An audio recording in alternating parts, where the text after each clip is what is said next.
నీ ఆవేశం నీ పతనాన్ని బయట పెడుతుంది. నీ కోపం, నీ ఆవేశం, నీ వెర్రితనాన్ని బయట చేస్తుంది. మాట్లాడేటప్పుడు ఆలోచన ఉండాలి కంపల్సరీ. మనం మాట్లాడే ప్రతి మాటకు ఒక లాజిక్ ఉండాలండి.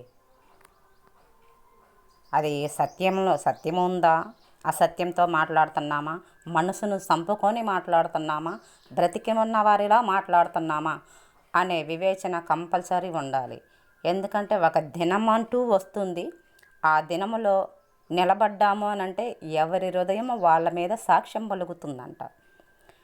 అన్యాయముగా ఏదీ చేయకూడదు. అన్యాయముగా ఒక మనిషి మీద నింద వేయకూడదు. అన్యాయముగా ఒక మనిషిని హతమార్చకూడదు. అన్యాయముగా ఒక మనిషి మీద అబంధాలు వేయకూడదు. మనకు తెలియనివి కూడా ఒక మనిషి మీద రుద్దకూడదు. అసత్యం నిలవదండి, న్యాయమే గెలుస్తుంది.